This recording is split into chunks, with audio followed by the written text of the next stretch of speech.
Is this Bayloric? Is this?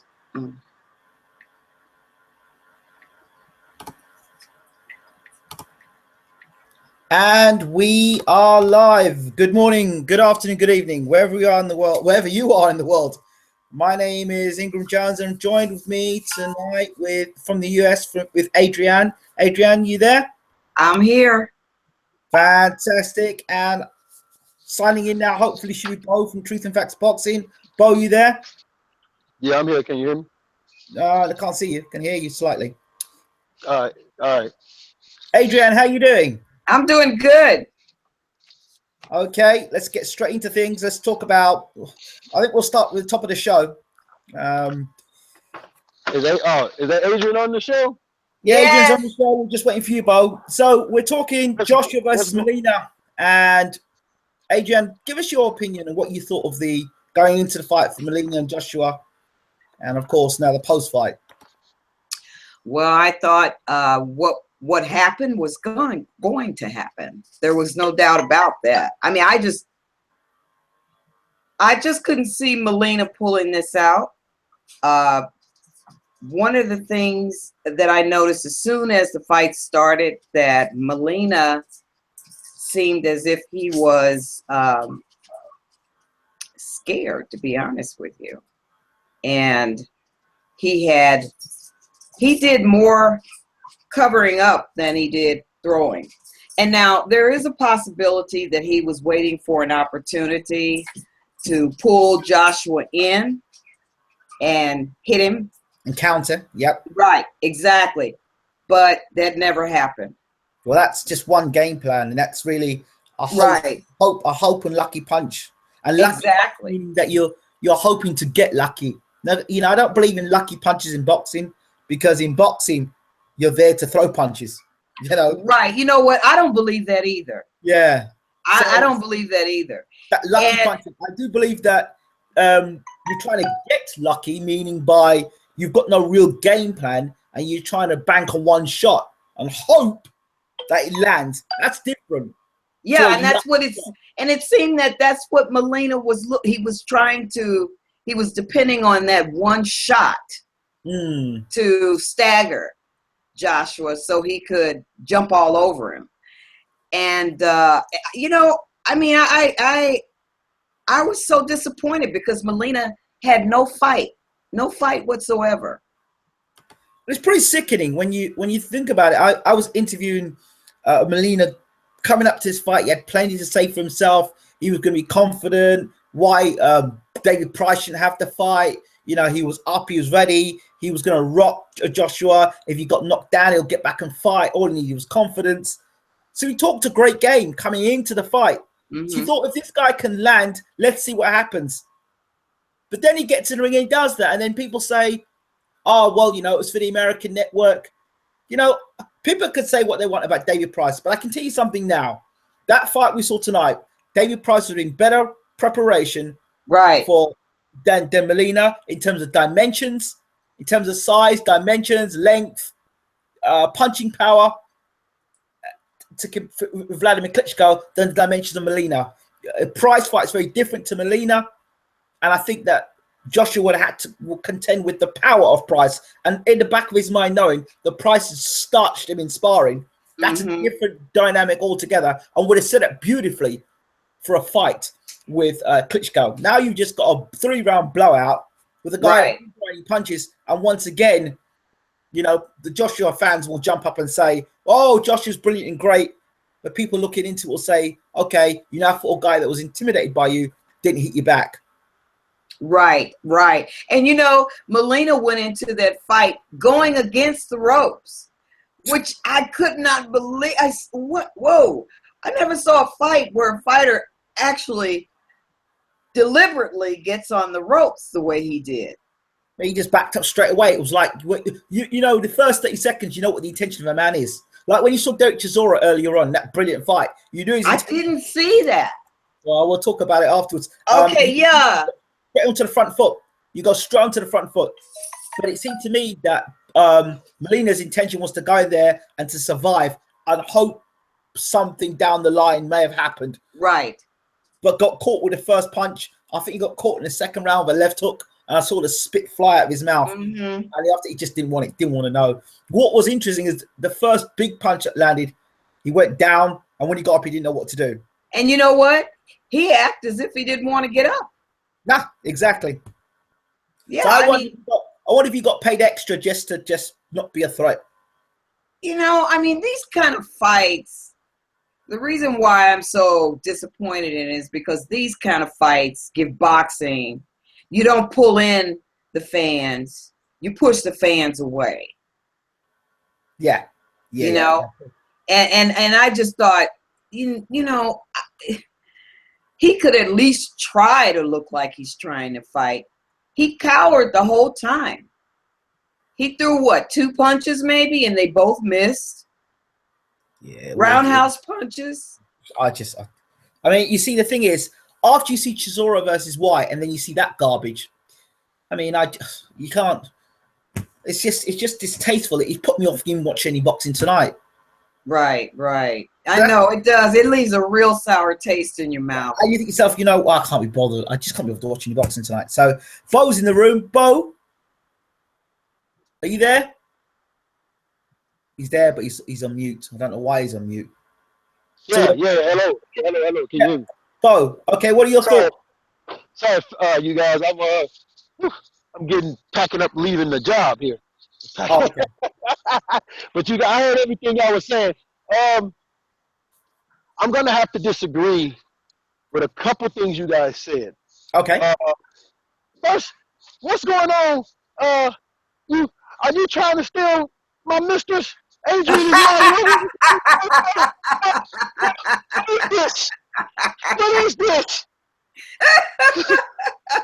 What's going on here?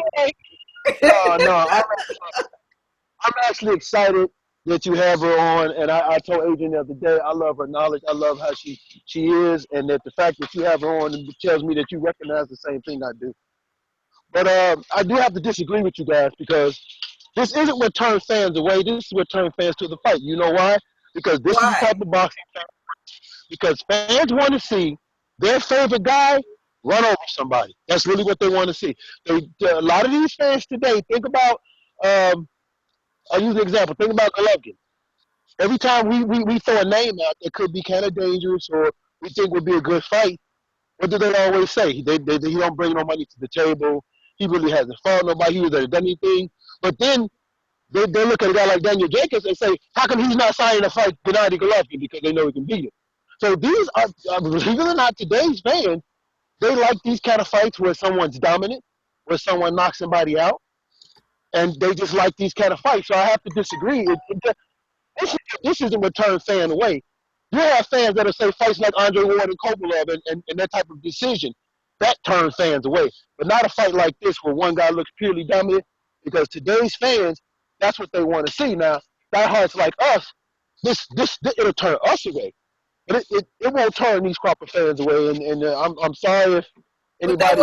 Bo, that wasn't a fight. But no, it wasn't a fight.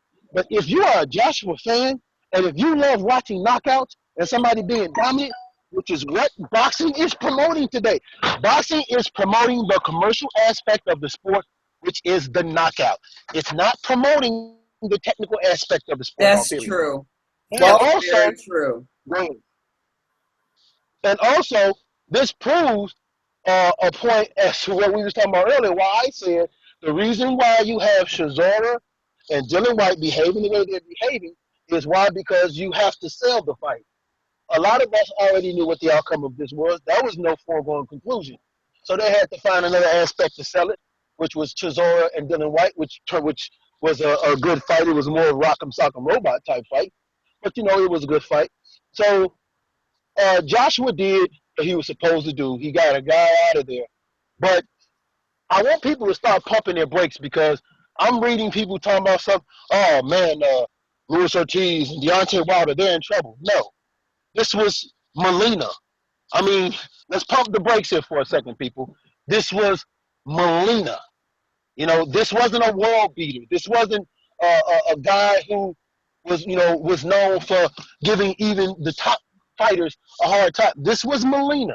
He came, he offered absolutely nothing. I'm sorry. He offered nothing. I give Joshua credit for the win because you know what? He did what he was supposed to do. He had a guy in there that didn't want to be in there, obviously, and he got him out of there. So I give him credit for that. But what do we take away from a victory when the guy you fought gave absolutely nothing in return? I mean, before he got hit with a big punch in the second round, what did he do in the first round? He did nothing. He came out, threw maybe a few shots, a few hard body shots, and for the most part, he was on the defensive from the jump. As soon as the bell rang, I think you said it, Adrian, he was going back to the ropes. He started going backwards as soon as the bell rang. Mm-hmm. So, congratulations on the victory. He looked good against it. He looked great. I mean, he looked good against Molina. And all it did was make people more interested in Joshua versus Klitschko, Joshua versus Wilder. But for those who think that, who takes these victories, and I say this all the time, some of these victories is like fool's gold. Think about the opponents he beat. He beat Dylan White. He beat Charles Martin. He beat Dominic Brazzelli. Same fights though, same style. And out of any of those guys I named, before Joshua fought them, were any of those guys world beaters?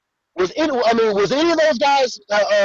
Matter of fact, Dominic Brazzelli, the only reason why he beat Amir Mansour is because Mansour had to quit because of his tongue being messed up. He was getting his butt kicked by Amir Mansour. So, again, congratulations for the victory, but I mean, I've still come back to what I said before, is that I haven't seen him fight. I want to see Joshua fight a more competitive boxer. Now, the end of the fight, which was a nice surprise, and I like the way they did it, was they'd already signed the fight with Vladimir Klitschko. Right. I have a few words about that before we talk. Okay, go ahead. Well, okay. A few first things. First of all, people in the UK paid, I think, $16.95 for a pay-per-view event. The pay-per-view event was Joshua versus Molina, not Chisora versus White. That card had been done on a basic Saturday night. There was nothing in that event tonight, in my humble opinion, that made it pay-per-view. That's the first thing. Okay? So that's the first thing. The second thing is, okay, Joshua did a job against Molina. The good thing is he's getting dispatch of opponents don't need to be in the same ring of him. He's getting rid of them quickly. So we give Joshua credit for that. But then let's not make the bridge between Molina to Joshua knocking out the best heavyweights in the world. Let's make that perfectly clear there. There's a jump between that and being the best in the world. Joshua yet to fight somebody credible, Yes. Yeah. So, and the best fight of the night, you have to say, if not Burton Buglioni, would be Chisora White.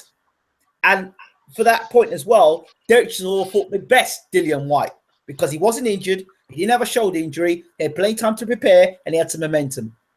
So there were some points there. With regards to Klitschko versus Joshua, a conversation I had earlier, that Klitschko, as far as I heard from my sources, that he didn't know if he was fighting. He didn't even know he was fighting Joshua.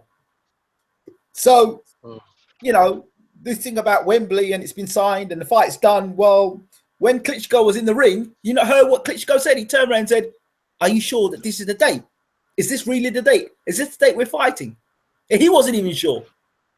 Yeah, that's right. And then he went, "The date's not going to change again, is it?" So when you say things like that, to me that means like, we seriously get the fight now then? We're not going to change the date again, are we? So right. I listen to things like that. I don't listen to what Eddie Hearn says, because Eddie Hearn says one thing one day and he went said something the other day, next day. Eddie Hearn said something about, what was it? The fight that Scott Quick was going to have was going to be the toughest fight so far in his comeback. But yet you saw what Scott Quick did with him. Guy for very little offense. And Scott Quick walked straight through him. So, I mean, until it's signed, there's a press conference, and the two guys are walking to the ring.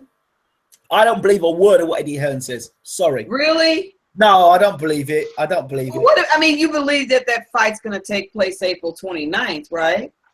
I don't know that fight's going to take place in April 29th. Let's see what happens between Hay and what's his name and Bellew first. Let's see what the result of that fight first and how that impacts. I'm sorry.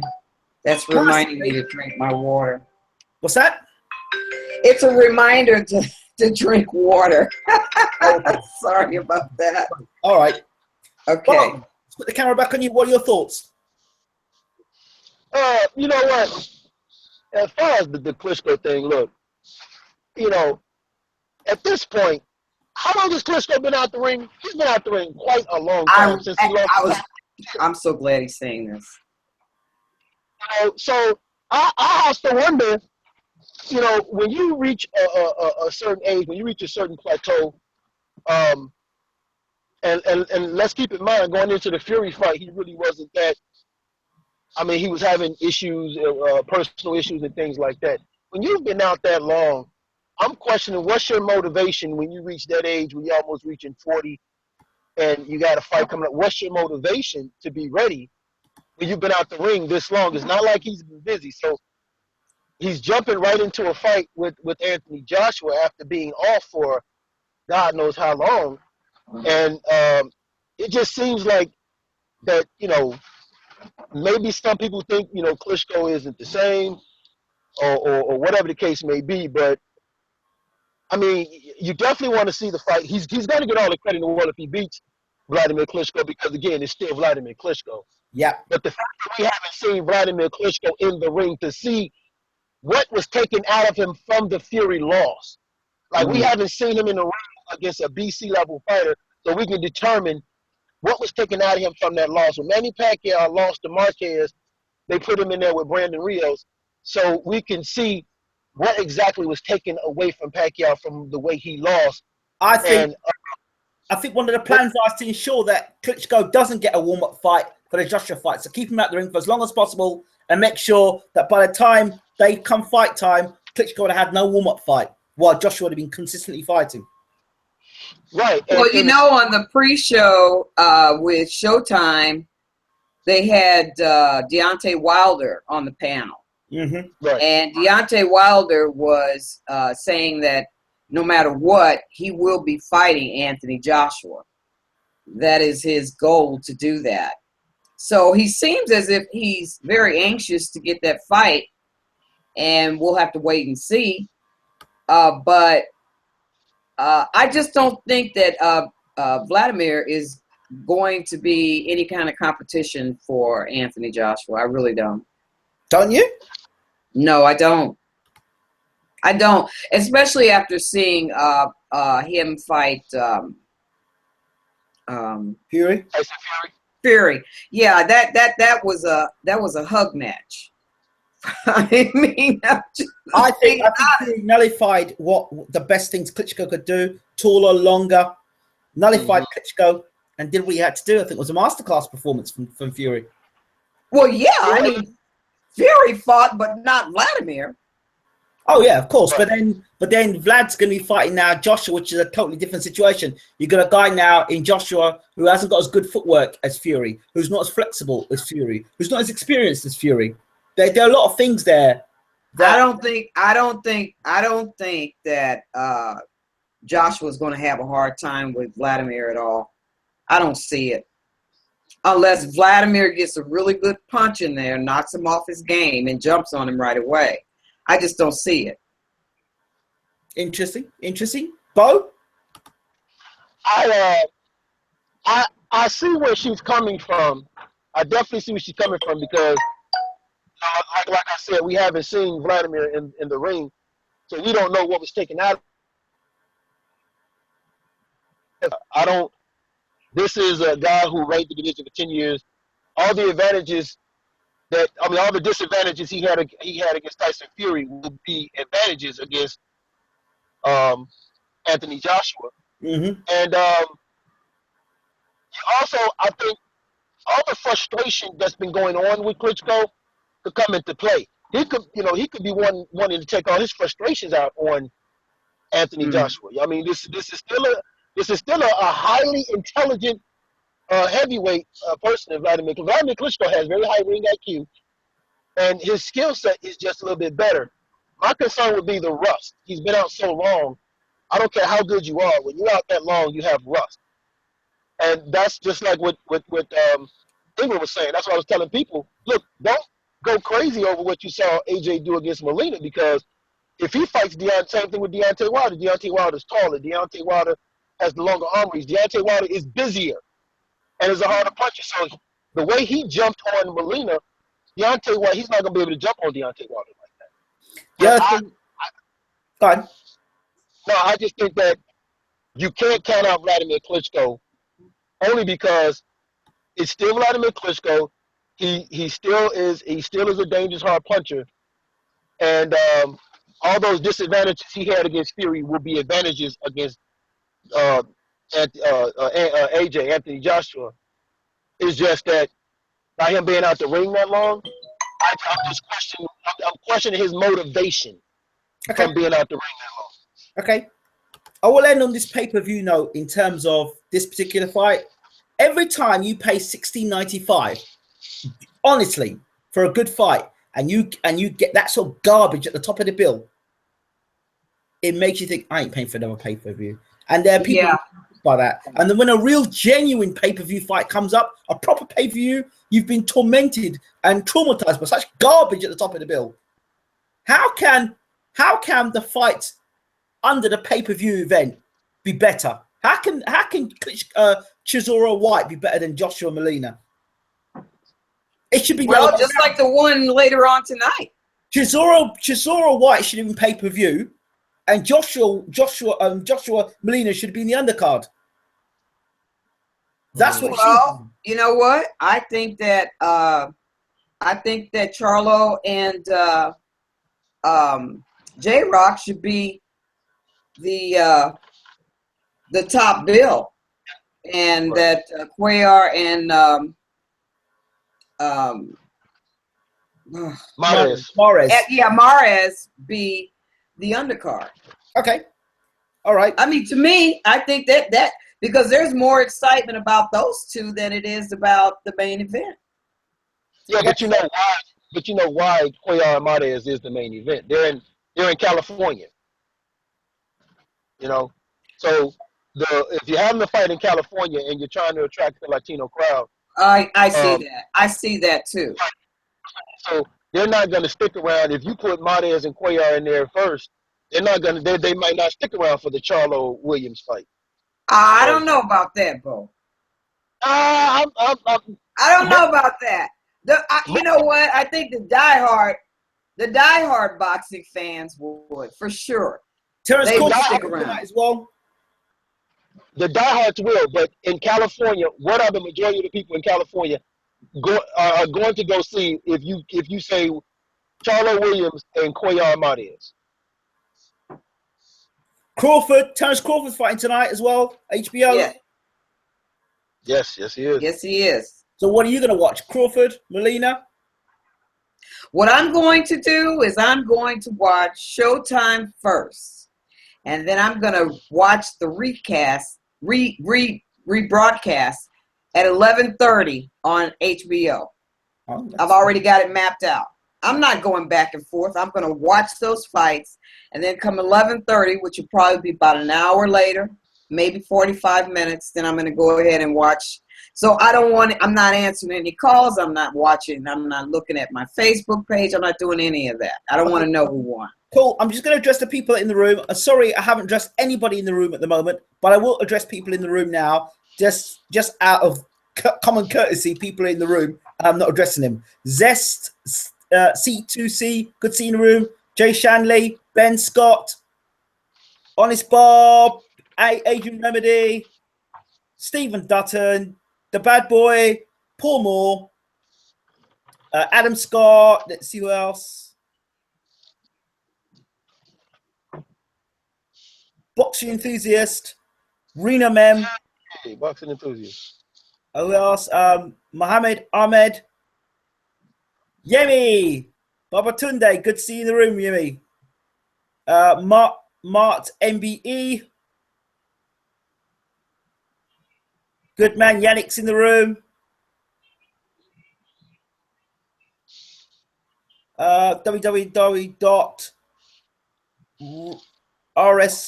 Dynamics. Good to see you in the room.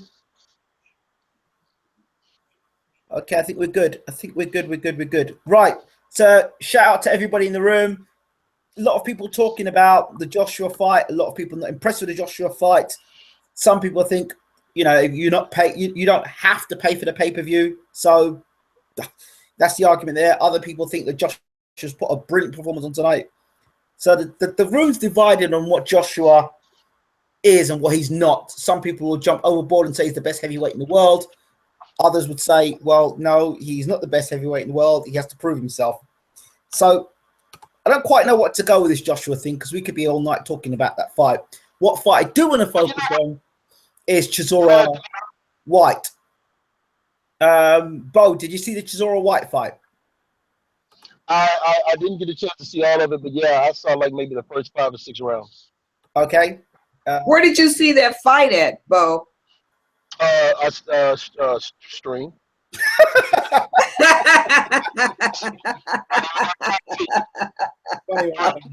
Okay.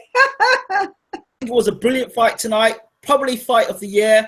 One of the best heavyweight fights in a very long time. Punch for punch, blow for blow. Both men going completely at it. The bad blood was definitely there, but they were respectful inside the ring. There was no, after round antics. They took their punches, they took their licks, going back and forth. It's arguable Chisora could have won the fight. People say Dillian won the fight. I don't know. I thought at first Chisora had done enough to win the fight, but bearing in mind that Dillian's a matchroom fighter, there's more on the table for Dillian White. Chisora is what could get suspended for 2 years, or is suspended for 2 years. I don't know all that's all about, but I was really impressed with Derek Chisora because he fought the best Dillian White that was out there, not one that was injured going in and fights Joshua. A very good fight. I would love to see it as a rematch. So yeah, those are my thoughts on that. I want to go back to a fight that was on earlier tonight, which was today, Ruiz versus Parker. Did any of you see the Ruiz versus Parker fight quickly? I didn't see that. I saw it. What do you think? I saw it. I'll be honest with you. I picked Parker to actually win that fight. I was impressed with Parker's patience. I was impressed with his movement. I thought, but you know what? I can see people who are saying that they thought Ruiz won the fight. I could actually see that. I could actually see that, them saying that, because Parker was throwing his jab and everything. But here's the thing: a lot of those jabs that he was throwing, they wasn't really landing. They were kind of hitting the gloves, but the crowd go crazy for anything. So they were kind of landing. It was kind of hitting the gloves. I'm not upset with them picking Parker to win the fight because it was a close fight. In my opinion, it was a close fight. So either I picked Parker, but either way, I wouldn't have been angry with either one of them. But it was a good fight. It was a lot better than I would have rather seen Ruiz face Anthony Joshua than Molina face Anthony, because Ruiz came to fight. He came to fight, and I don't think Parker. There's a lot of people that are lucky at Tyson Fury, the situation with Tyson Fury happened, because a lot of guys are holding belts now that they shouldn't be holding, and I'm gonna leave it at that. Okay, in terms of the fight, first and foremost, shout to Andy Ruiz with Abel Sanchez. I felt that was a fight that Andy Ruiz lost rather than Parker won. I felt that Andy Ruiz is a better fighter. Parker was the better boxer. When Andy Ruiz was on the inside and he was brawling, Andy Ruiz was getting the better of it. It just seemed that Andy Ruiz seemed to he didn't seem to stay on to a game plan. He just seemed to kind of fall off and allow sort of like Parker to throw silly punches, nothing with any real intent, silly punches, pitter-patter punches, and win a round, as opposed to someone like Ruiz who started landing harder punches. Exactly. And the other thing about the fight as well that got to me was that the fight was in Burger King City. It was in Parker's backyard. So at the end of the Yes. day, so for me, Parker was already the double. I know it was for a vacant title, but he may as well have called Parker the champion defending his title because there was no way they were going to give a point decision to Ruiz if it was close. It was always going to I go to agree. Parker. We knew that from the start. So Ruiz had to go out there and score the knockout. So he had to work the body early, get inside, and when he knew he was being successful, keep with it. The double jab was causing Parker problems. Now, if you ask me who I prefer to see Klitschko fight between Parker and AJ, I would say to Klitschko and his advisors, go after Parker. Don't go after AJ, go after Parker. Win the WBO title and then come for AJ. Mm-hmm. I think that Parker struggles with a good jab. He doesn't know how to fight with backing up when his back's against the ropes. And when he throws his punches, he leaves himself, he's defensively vulnerable. He was getting hit with right hands and left hooks all night long, and he had no way of adjusting to it. Someone like Vlad getting hit. Parker doesn't move his head. What's that? Parker doesn't move his head. He doesn't move his head. He doesn't block punches off his shoulder like he should, right? That's the what reason I'm why saying. Vladimir Klitschko. Ruiz punches were landing all day long. Yeah, Vladimir Klitschko Ruiz, I'd like to see that fight. And if I had any control and I could talk to Vladimir's people, I'd get on the phone tomorrow and say, you know what? Forget that Joshua fight. Go make some money against Parker. Go beat Parker for the WBO title and then come back and fight Joshua. So, you know what, Eddie Hearn? Thank you for the 30 million. But you know what? I want to go back. I want to go and get the title against Parker. Pick up some money against Parker. Leave with Germany. Go to New Zealand. Pick up the WBO title, which you can do. And then go and fight Joshua afterwards. That's what I would do. That would be worth even more money because now he's coming to the table with the belt. Because I think Parker's a weak heavyweight champion. That's what I think. Well, I tell you a fight I did see. I saw Katie Taylor fight tonight. Yeah. Oh, She's good. What's the matter?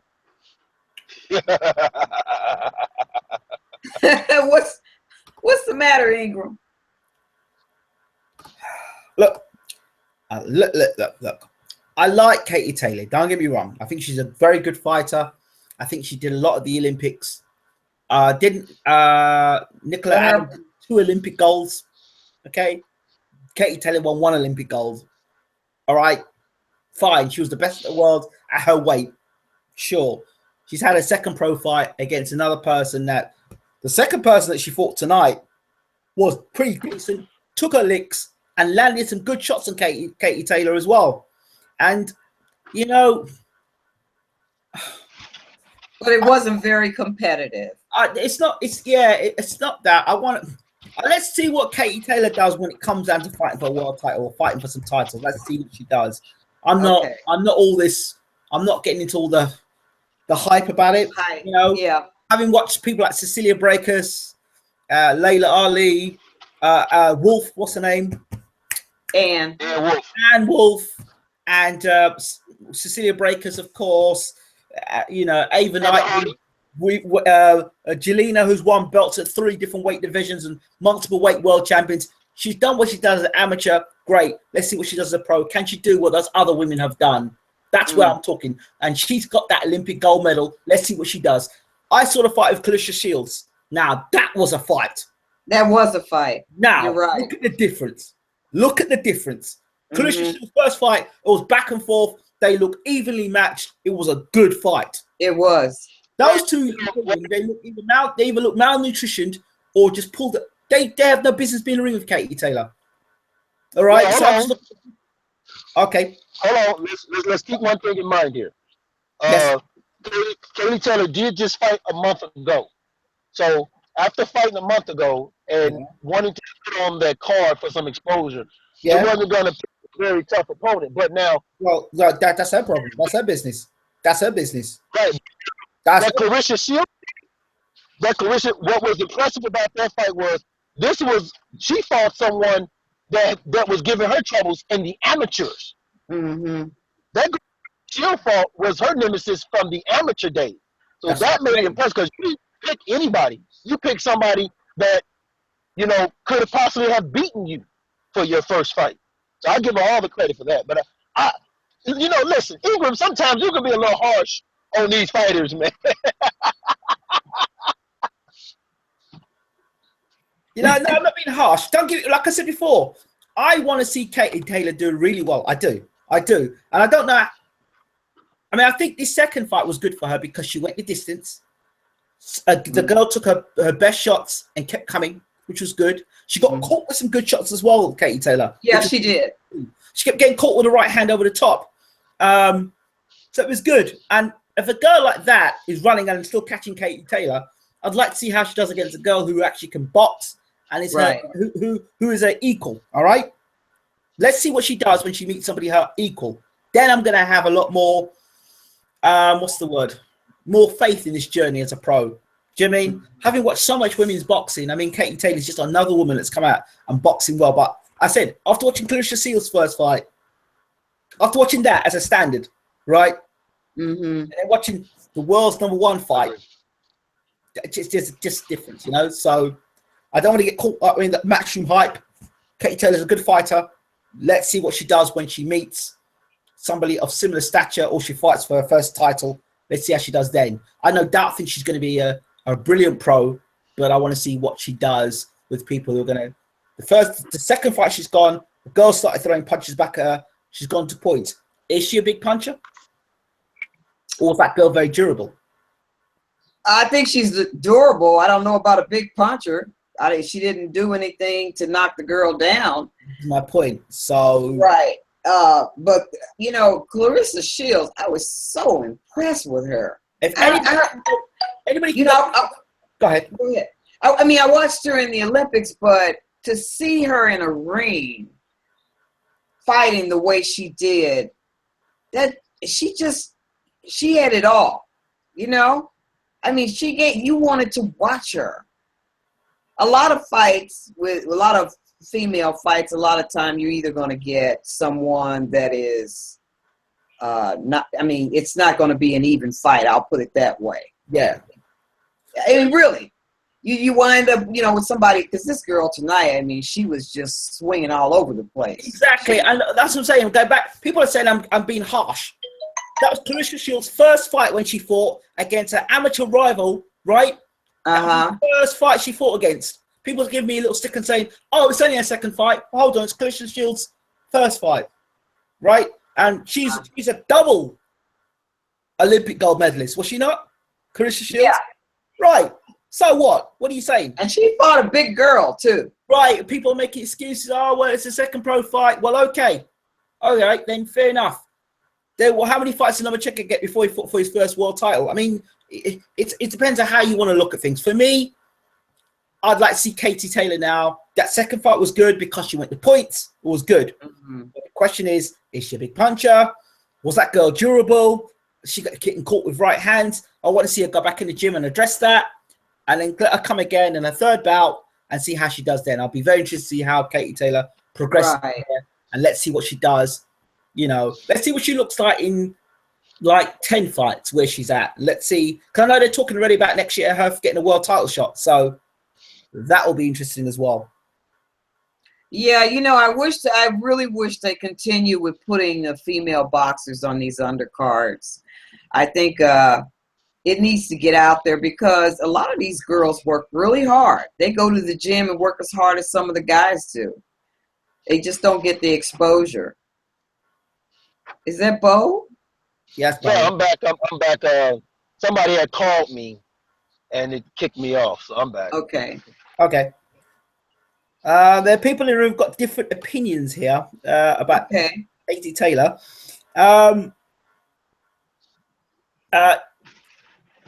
Jay Shandy says, yes, only a second fight, Ingram, chill. Well, I'm chilled. I'm not. But I'm saying, if you're going to talk about Olympic champion, keep telling me on Matchroom on Sky Sports, she's an Olympic champion. Well, Clarissa Shields is a double Olympic champion. And in the first fight, she was more tested than the Olympic champion. That's I'm giving comparisons. I'm not buying the hype. All right? I'm not sheep because Matchroom or Sky Sports say something. Sorry, Sly Sports say something. I've got to, like a sheep go, yes, whatever you say, you say is right. Whatever Eddie Hearn says, whatever Sly Sports says, is correct. And if it's world class, then it's world class. Examine the facts. Examine them. Right? So, you know, I'm aware that Katie Taylor had a second fight, and I appreciate that. She had a second fight, but nobody asked her to be on the card for the second fight. So I don't hear them sort of excuses. She chose to do that, and fine. I mean, she was on the second fight. But hold on, how many fights as an amateur? She had 3 fights in one day, or 4 fights, 3 fights in one day, or 2 fights in one day. What? I don't want to hear that garbage. And it's not like she had a really hard fight for the first fight, and now she's had a second fight. No, the first fight wasn't a hard fight. So, you know, so everyone's got an opinion, of course, and you know, maybe I'm just hard to please. I don't know. Well, there is one fact that I do want to examine. Yeah. What's that? The Chris Allen fight. I want to examine the fact that I want everyone to know that Truth and Facts About Boxing is not going off the air because Luis Ortiz scored a TKO against David Allen. Notice the room goes completely silent. Like nobody cares. Listen, that was a mismatch from the start, though. We all knew that. Have you got a poster on your wall of that now? Have you got a poster of that fight? You're gonna post up on the wall. You're gonna get and then put it simplified over the top. Yeah. No. Look. I knew at that fight. Listen, regardless of whether I like someone or don't like them, I have to call it for what it is, straight down the middle. That fight was a fight that shouldn't have been. He shouldn't have had that fight, but like I said, they wanted him to look impressive after the Malik Scott fight, so that's what they put together. But going forward, if I'm Luis Ortiz, I heard a rumor that he's supposed to be fighting Shannon Briggs for the WBA title. Don't know how true that is. That's that too. That's Eddie Hearn again.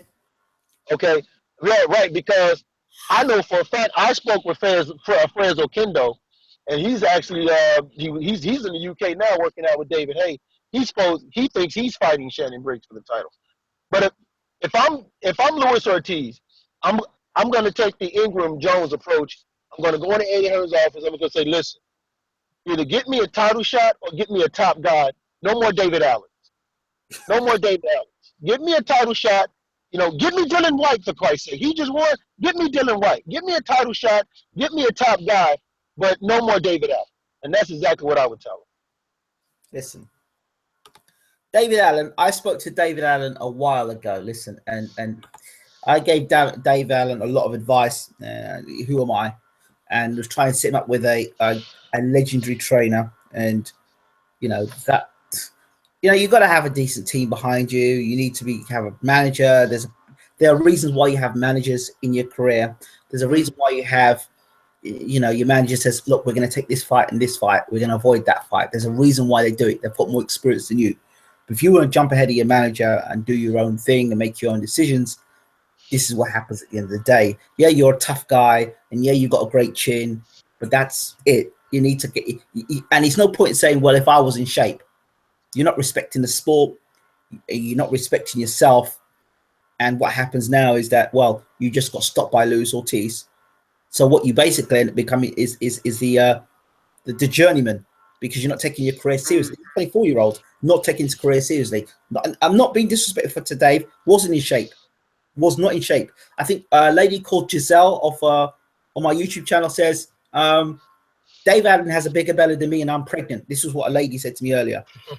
And, you know, at the end of the day, you need to take it seriously or don't box. Mm-hmm. This is a serious business. You're not going against the potentially one of the best heavyweights in the world and look like you're just come out the pub on a Saturday night. It's just, it's unprofessional at so many different levels. I agree. And you know, Luis Ortiz should be embarrassed that he was even in the ring with someone like Dave Allen. I'm sorry. In terms of the levels, that fight does not prove anything for Luis Ortiz. That was a wasted training camp and a waste of boxing. Mm-hmm. Absolute waste. It proves nothing. Doesn't move him up in the world ratings whatsoever. It was a terrible fight to have. Where's Dave ranked? 185 in the world? What does it prove? It doesn't prove absolutely nothing. For Dave Allen, yes, you can say he's been in with the best in the world. Dave Allen can say I was in the best, but he can't even say I was in against the best in the world, but in the best shape. He's got that excuse. Well, I wasn't in the best of shape, and if I had a trainer, it's all procrastination. You know you're going to fight the best in the world. Oh, it's only 2 weeks' notice, 3 weeks' notice. You're sparring with Dillian White. I don't know. Keep yourself in shape. If you're going to take your fights, keep yourself in shape. Be dedicated to sport or don't bother. That's what I say. You know, Dave's a guy I love a lot, but professionalism and unprofessionalism, and that's where I'm at with that. Adriana, do you have any thoughts on that? No, I agree with you. I mean, if you're not going to train and you're not going to get ready for the fight in the proper way, then you should not be fighting. I really felt that. I was really disappointed in the fight this evening with Joshua. And yeah. I know the feeling. See, listen. The problem is, I was just really disappointed in that fight. I was expecting him to at least do something, but when I saw him cower and stay on the ropes, and it just looked to me like he was trying to avoid being hit. You know, I mean, when you're looking forward to a fight and you don't get a fight, you're disappointed. And I was disappointed. You know really what? Molina. What? That's what I meant to say. Molina. You know what? Can you guys hear me? Yeah. Okay. One of the commentators said something. He said it. Molina's acting as if somebody showed him a whole bunch of Anthony Joshua knockout reels, and that's how he's fighting. Like he's Oh dear. We talk about this is why. Look, purists and boxing enthusiasts like us will look at that Anthony Joshua Molina fight and it will be disturbing. We'll look at the Ortiz and David Allen fight and it will be disturbing.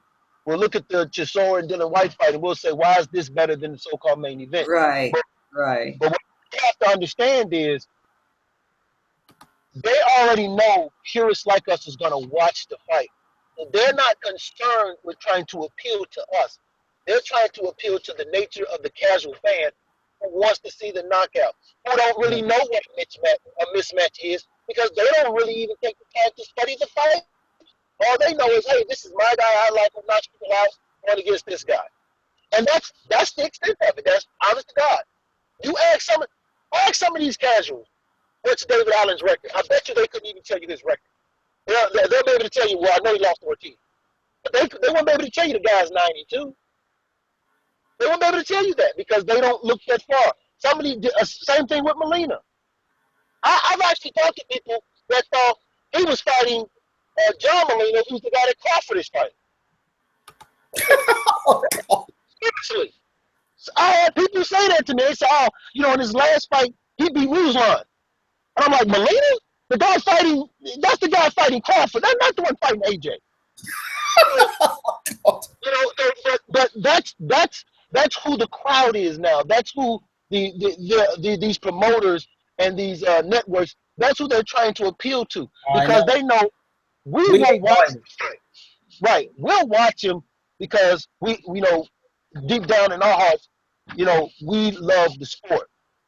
But to what you guys were saying is, listen, when you're talking about professionalism, it's not just the fighters that have to be professional, it's the promoters that have to be professional also. Because you can't tell me in a professional mind frame you put together this fight with David Allen and Luis Ortiz and actually sold this fight like it's something worth you paying for. You can't tell me you put together this fight with Anthony Joshua and Molina and professionally sold it to me like it's something I should pay for. Right. So it's the fighters that have to be professional. The promoters have to be professional. The networks have to be professional. The networks have to step in. Andre Ward was going to fight some guy he was going to fight, and you had the network say, no, we don't feel that that's fair. But then they turned around and authorized Canelo to fight Amir Khan. Okay, so you know you can't pick and choose what to do when you're talking about being professional. Like you guys said, you got to come to fight, you got to train, you got to be in shape, right? Think of the fighters who say what you want to say about Tyson Fury, how much clowning he does, how much is clowning in the way he acts. But Tyson Fury always what? He always comes in shape. He always comes ready to fight. He's always professional. He always comes in shape. He comes ready to fight. Same thing with Deontay Wilder. Say what you want about Deontay Wilder. He always comes in shape. He always comes ready to fight. All right. And you never catch these guys. This is why I love old school fighters, because even if they didn't fight for a long time, you always saw them in the gym, working on their craft, staying in shape, being ready to fight. Even John Molina, who's fighting Crawford, guess what? He stayed. Well, he came in overweight for this fight. So it's not just the fighters that have to be professional. Everybody do, man. The networks, the promoters, and until that's brought to light, and until more people are on them about it, this is the kind of stuff we're going to get. Because again, this is what the casual fans will not remember. David Allen wasn't in shape. The casual fan will not remember that Molina cowered and didn't put up a fight. That's not what the casual fans will remember. You know what they'll remember? Both of them got knocked out. That's the only thing that they'll remember. Right. All right. Right. I want to do a very quick roundup of those British fights in the UK that the UK guys and girls that are tuning in to hear their thoughts on. So do a very quick roundup. We'll start off with Buglioni versus Burton. Burton was the favourite coming in. And earlier on in the rounds, Burton was landing clean right hands of Buglioni's chin. You saw a little bit of the head movement. At one point, I thought Burton was going to stop Buglioni, but Buglioni showed a lot of heart. And I'll tell you something. That fight that Buglioni had against Chudinov was the making of Frank Buglioni. He took a lot of punishment in that fight. There were rumors about Buglioni being chinny, but he took a lot of punishment in that fight against Chudinov, and that served him well in the light heavyweight fight against Burton, because in that fight, he used all that experience to suck up all of that being in the trenches, knowing how to be in the trenches, knowing how to be in a tough fight, and to come back and to stop Burton. And I believe that he had to stop Burton on a matchroom card. And I'm very happy for Frank Buglioni to now become British light heavyweight champion, beating Burton, who was no bum. Burton was unbeaten. He was on a good roll, and he was knocking guys out. So shout out to Frank Buglioni. Good performance and great win for Don Charles' gym. So onward and upward for Don Charles and his gym. Great win. Next up on the card, the return of the best super middleweight in the world. Well, that's what Sky tells us, but guys never fought anybody in top 10. Guys never fought anybody in the top 20, and never fought a puncher. But yeah, the Callum Smith. So very quickly, fought a guy called Luke Blackledge, who had no business being in the ring with him. Knocks the guy down in Luke Blackledge and badly hurts Blackledge. Blackledge is taking punches up in the corner. Referee should have stopped the fight. Didn't allow the fight to be stopped. Allowed the fight to carry on. Told Blackledge to stop holding on to Callum Smith. And Callum Smith, I think, in the 8th or 10th round, lays a left hook and lays the guy out flat. Okay. Once again, Callum Smith boxing the same way, hand stuck up to the sides, looking to get you in the corner, throw the left hook to the body. No imagination, moving in straight lines, no head movement. And although he's knocking guys over, does that straight up and down style make you become a unified champion? It's quite funny. The Sky Sports team was saying he's world class, but he fought nobody remotely in world class, but he's world class. Caliafai fought Luis Concepcion on the next fight up, and the Sky team straight away jumped onto Caliafai and said he's never fought in world class. He's never fought at this level. It's a completely different level. He's in with a world champion. Well, hold on. What has Callum Smith done so great that Caliafai hadn't done? Didn't get it. Caliafai went on and put a boxing masterclass on, and is now, I can't remember what belt it was. Was it the IBF he won? But regardless what belt it was, congratulations, Caliafai. You beat a world-class opponent. And he beat a champion, although he lost the belt on the scales. He beat a world-class opponent with world-class boxing ability. And shout out to Caliafai, now was it featherweight or super bantamweight champion of the world? Congratulations, Caliafai. So I think I've covered Concepcion. Yeah, he beat Concepcion. Okay. So shout out to the WBA, but thank you very much. I just want to mention that Facebook will be doing live bouts of the undercards before the big fights tonight. In fact, they may be on now. Fantastic. Well, okay. And I also want to mention the fact that I'm very glad to see Richard Schaefer back into the scene, the boxing scene. Don't forget your popcorns. It's going to be a great fight. Yeah, well, you know, he had a lot to do with putting this card together. So I'm glad to see that. And I'm really looking forward to the main events tonight. Okay, great stuff. Bo, any other words from yourself? You know what? You know, and I'm trying to be positive because we had a lot of good fights on. But as you start going down the cards of the fights, don't get me wrong. I'm happy we have fights. I'm happy these guys are fighting. But can we honestly say that any of the fights that we saw so far, can we honest to God, say that these were the best competitive fights that we could have got for these fighters? No. You know what I'm seriously? Can we? No, I don't think so. You talking about for today? Yeah, I mean, you know, with the exception of like the Showtime card and even the HBO card, because I mean, Molina is no joke, and Crawford is Crawford. But I mean, when all these other fights, the heavyweight fights, like you said, the Colin Smith fight, can we honestly say to ourselves that these were the best fights we could have got for these guys? Well, now on Showtime, I think we're going to see some pretty good fights. And I think now, as far as a Crawford fight, I don't know about that one. I don't think that, because he's fighting Eric Molina, right? John Molina. No, John Molina. Oh, John Molina. That's right. I don't know. That one, I don't know. And but see, that's my point. If you got to tell me you don't know, then guess what? Because when I mean, John, you know, because I've seen John Molina fight, and I just don't think he has what it takes to beat Crawford, to be honest with you. John Molina's got lots of heart. But you need more than heart. Yeah, he does. What? Right, and I'll give him that. Didn't the other Molina have lots of heart as well?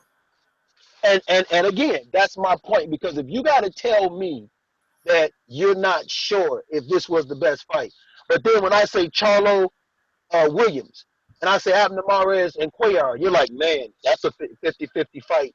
Or when you breaking the fight down, you're not telling me stuff like, well, he has a lot of heart. You can actually tell me both of these guys got skill, what they bring to the ring. Now, you know, Cuellar and Mares, I can't say that's a 50-50 fight. I can. I can say J-Rock and Charlo is, but not Cuellar and Mares. I just want the matchmaking to be better going into 2017. Well, you know what they have to do? They have to bring up these younger guys to fight and stop hogging.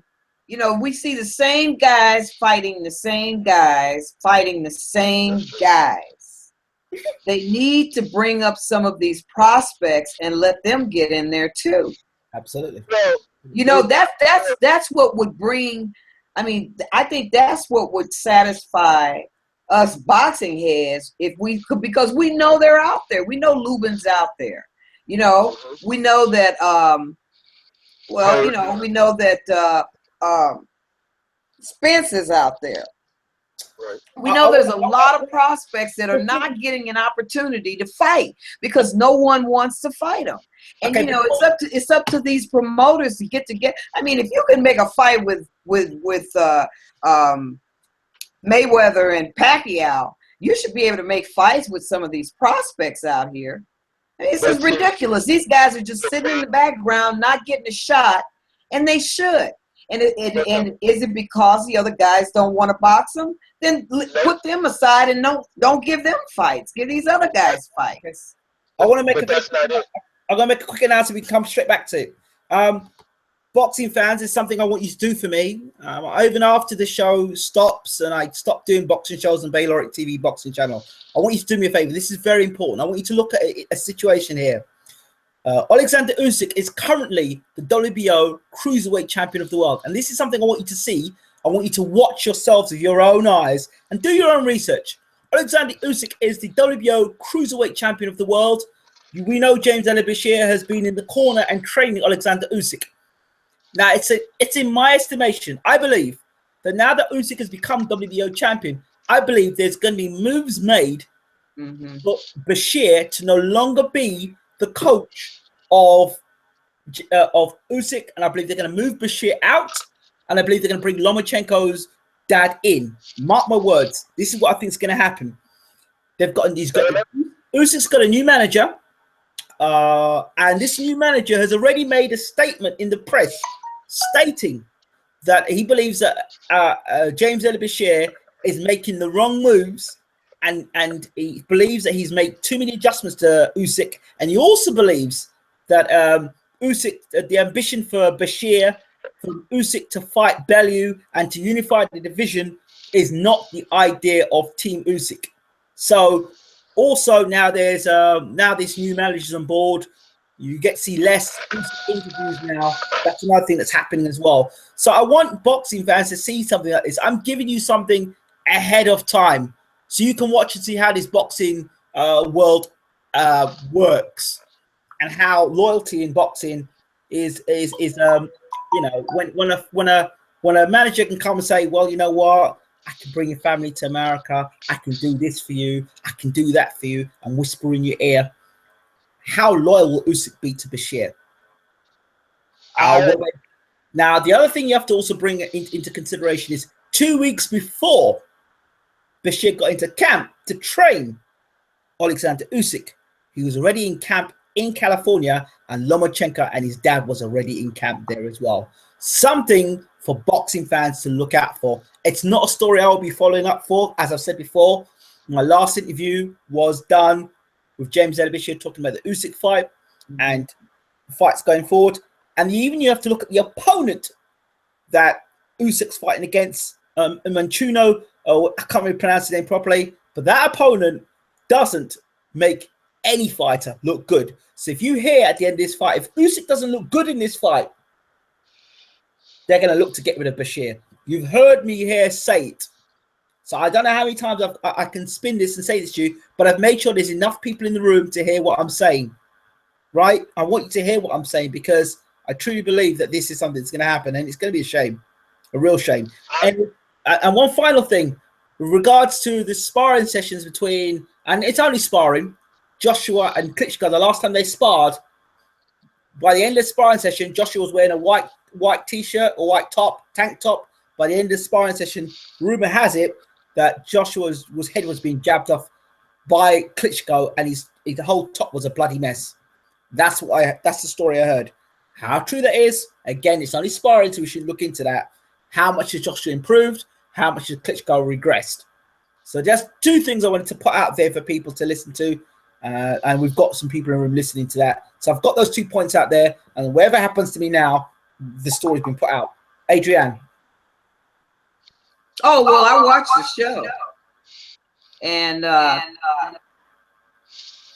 was impressed with him talking about how, and you guys, well, you brought that up earlier, but about how the boxers nowadays don't really listen to the coach, and plus the managers don't come to the trainers and ask them whether or not their boxer is ready to fight a fight. They just make the fight, and the trainer has no say-so whatsoever in it.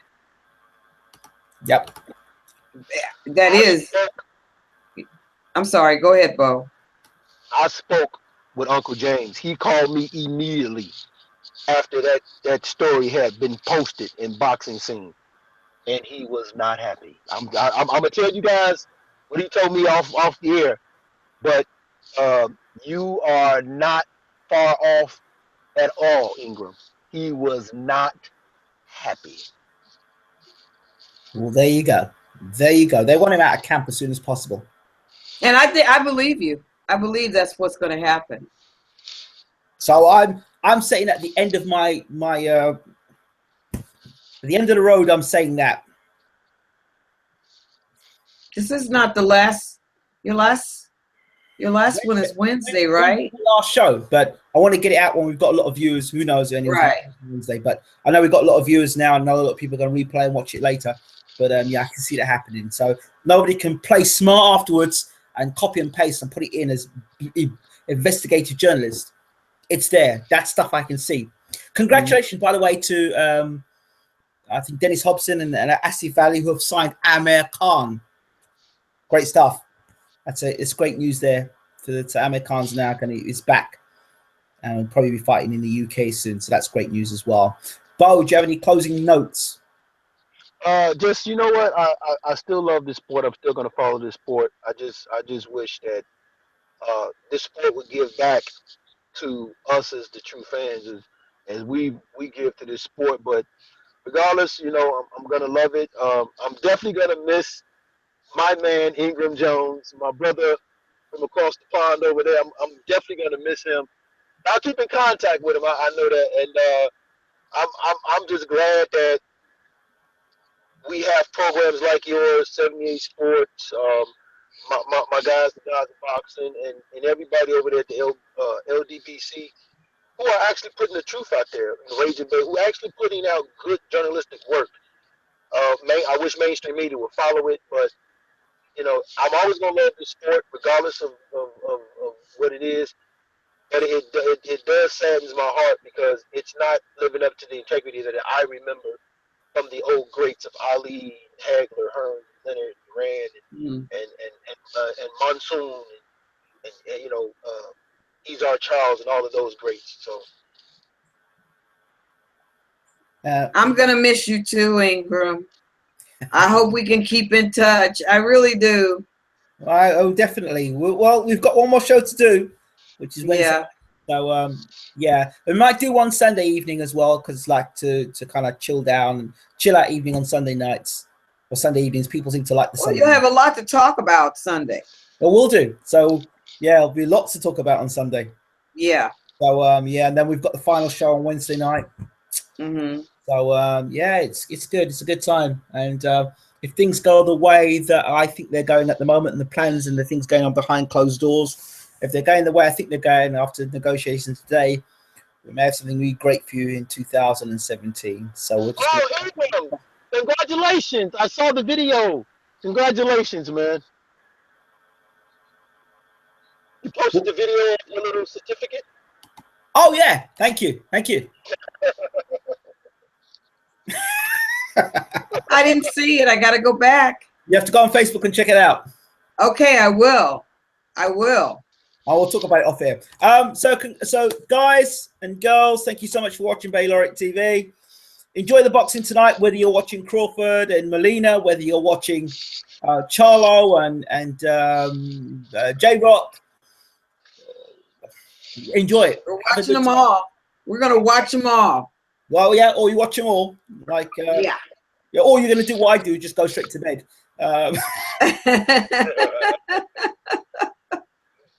listen, that Molina fight made me sick. It's late over there. After watching the greatness of that fight between Chisora and White, and then seeing that clown of a circus act afterwards, made me sick to my stomach again. So I know.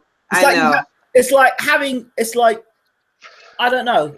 The best way to describe it is like it's like having a birthday party with no cake. It's like the anticlimax, or I don't know. It's like I don't know.